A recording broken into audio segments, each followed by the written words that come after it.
Warrior Cats and Wings of Fire are both animal fiction book series. The author of Wings of Fire even worked on Warrior Cats for a bit.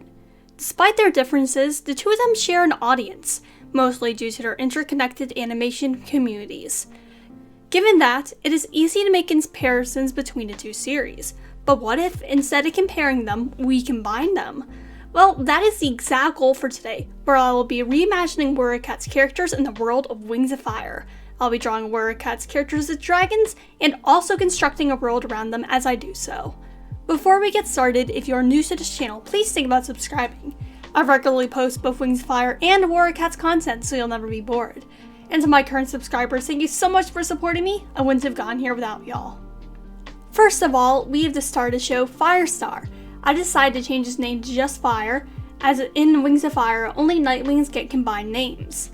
Deciding on his tribe was relatively easy, as he fits in perfectly with the Skywing tribe. Not only is his name based on fire, something Skywings have, but Firestar also helped to put together the modern version of SkyClan. SkyClan, Skywings, it makes sense. I also decided to make Fire female, as females are the leaders in Wings of Fire. It also makes Fire stand the way that should be, Yuri. Coming up with this story was fairly easy as well. Firestar has a prophecy based on him.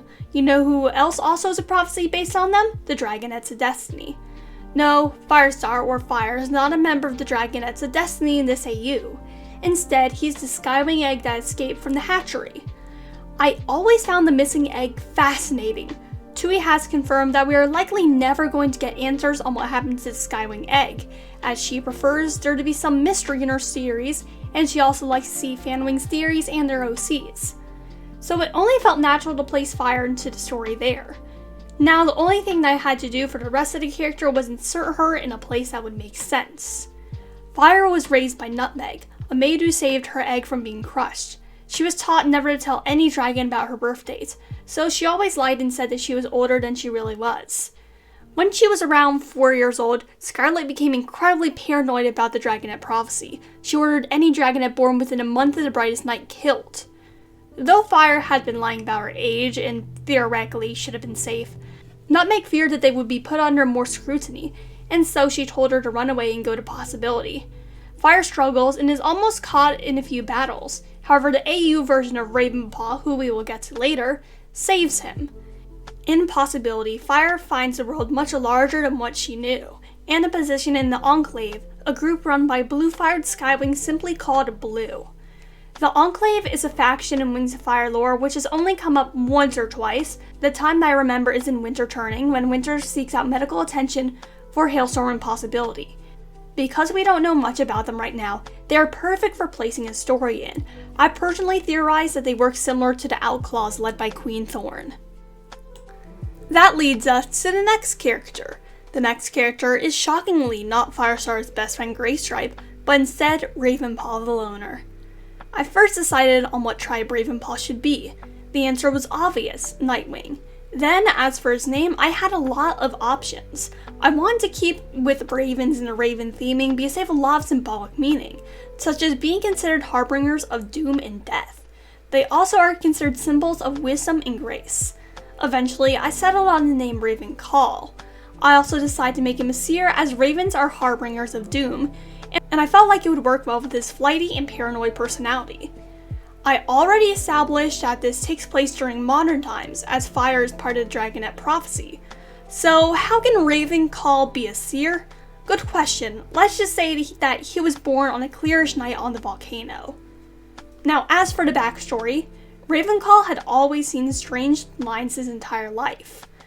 Whenever he followed them, something important was bound to happen, such as him saving a smaller dragonette about to fall in lava, or finding an albatross that he could eat. He came to understand that this was a strange manifestation of future vision. He decided to keep it to himself, fearing that something was wrong with him. Even though he had an ability desired within the tribe, it was just wrong. Slowly, over time, he began to understand his abilities more.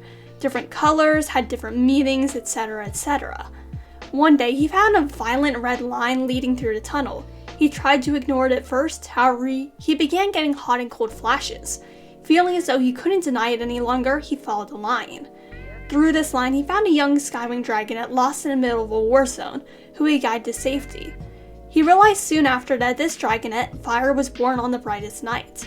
Ravenpaw began to wonder if his lines were more important than he ever thought they were.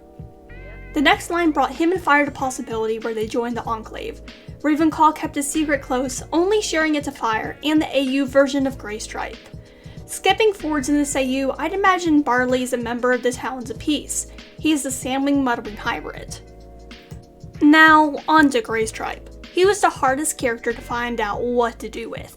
He's gray, and I don't want another Nightwing to try and fit into the story somehow.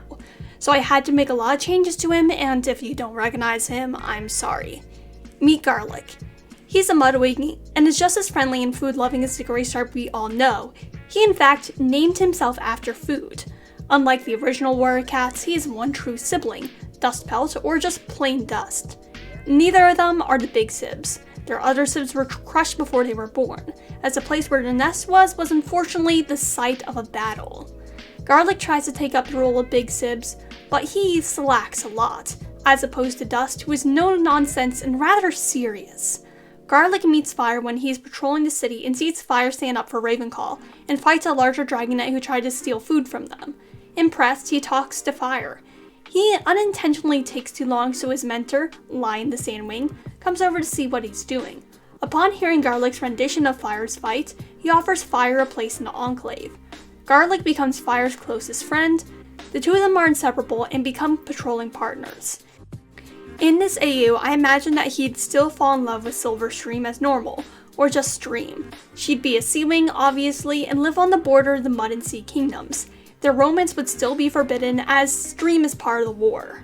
Anyways, those were all the cats I decided to make into dragons today. Do you want to see any more? Comment down below. If you like this video, feel free to subscribe. I make Wings of Fire and Warrior Cats videos pretty often, and your support will mean a lot to me. And to those who've already subscribed, thank you for your continued support. I wouldn't have gotten here without y'all. Peace, Rogan out.